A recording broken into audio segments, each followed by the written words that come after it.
Hello guys, நம்ம என்ன செய்ய போகிறோம்னா இன்றைக்கி முட்டை லாலிபப் தாங்க செய்ய போகிறோம். 6 முட்டை எடுத்திருக்கேன். முட்டையை நல்லா வேவிச்சு எடுத்துக்கலாம். அதை காய் சீவுற கட்டையில் நம்ம நல்லா சீவி எடுத்துக்கலாம். 6 முட்டையும் நல்லா சீவி எடுத்துக்கலாம். முட்டை லாலிபப்பு ஏன் செய்கிறேன்னா, எங்கள் பாப்பா வீடியோ பார்த்துட்டு ஒரே ராவடிங்க, செஞ்சு கொடுன்ட்டு. அதனால தாங்க இப்போ செய்கிறேன். பூண்டு போட்டுக்கலாம், ஒரு 6 பல் சின்ன சின்னதாக நறுக்கி. இஞ்சி ஒரு துண்டு சின்ன சின்னதாக நறுக்கி போட்டுக்கலாம். அப்புறம் கருவேப்பிலை, வெங்காயம் நான் என்னென்னா மீடியம் சைஸ் 2 வெங்காயம் எடுத்துக்கலாம். அப்புறம் பச்சை மிளகா போட்டுக்கலாம், 2 பச்சை மிளகா.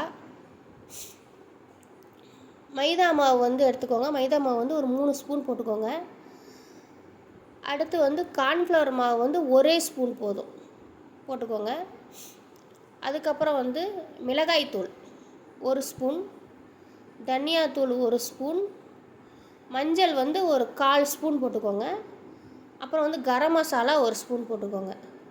போட்டு நல்லா தேவையான அளவு உப்பு போட்டு நல்லா பிசைஞ்சிக்கோங்க.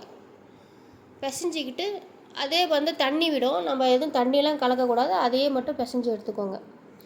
எடுத்துக்கிட்டு நம்ம சின்ன சின்ன உருண்டையாக பிடிச்சி எடுத்துக்கலாம்.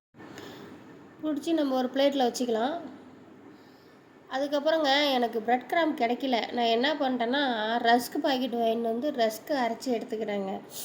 ஒரே அடம், என்ன பண்ணுறது, நம்ம தேடி அலைய முடியாதுங்க, பக்கத்தில் கடையில் கிடைக்கல. அதனால் நான் ரஸ்க்கு பாக்கெட் எடுத்து அரைச்சிக்கிட்டேங்க. இப்போ ஒரு கிண்ணியில் ஒரு 2 ஸ்பூன் கோதுமை மாவு, 1 ஸ்பூன் கார்ன்ஃப்ளவர் மாவு நம்ம தண்ணி ஊற்றி கரைச்சிக்கலாம்.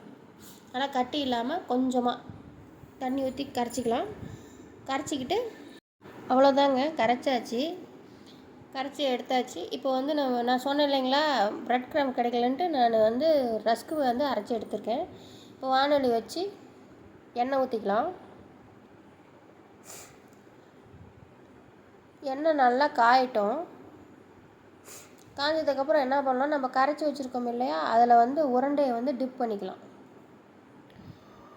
டிப் பண்ணி நம்ம அந்த ரஸ்க்கு பவுடரில் போட்டு நல்லா பண்ணி நம்ம எண்ணெயில் போட்டுக்கலாம். இப்படியே டிப் பண்ணி நம்ம ஒவ்வொரு உருண்டையாக எண்ணெயில் போட்டு எடுத்துக்கலாங்க. இப்போ நல்லா வேகட்டும். நீங்கள் மீடியம் ஃப்ளேம்லேயே வச்சு நீங்கள் வேக வைங்க, இல்லைன்னா கருகிரும். கருகக்கூடாது. மீடியம் ஃப்ளேம்லேயே வச்சு நீங்கள் செஞ்சிங்கன்னா உள்ளாரையும் வேவும், வெளியவும் நல்லா மொறுன்னு இருக்கும். இப்போ எல்லா உருண்டையும் நம்ம அதே மாதிரி டிப் பண்ணி போட்டு எடுத்துக்கலாம். நல்லா மீடியம் ஃப்ளேம்லேயே வைங்க. பாருங்கள், நிறம் மாறுது.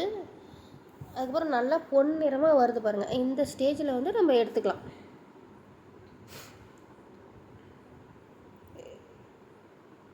அவ்வளோதாங்க, முட்டை லாலிபப் ரெடி. இதுக்கு டொமேட்டோ சாஸ் நம்ம வச்சு சாப்பிட்டா இன்னும் டேஸ்ட்டாக இருக்கும். நீங்களும் வீட்டில் செஞ்சு பாருங்கள், எப்படி இருந்துச்சுன்னு சொல்லுங்கள். இந்த வீடியோ பிடிச்சிருந்தால் லைக் பண்ணுங்கள், ஷேர் பண்ணுங்கள், சப்ஸ்கிரைப் பண்ணுங்கள். டாட்டா, பாய் பாய்.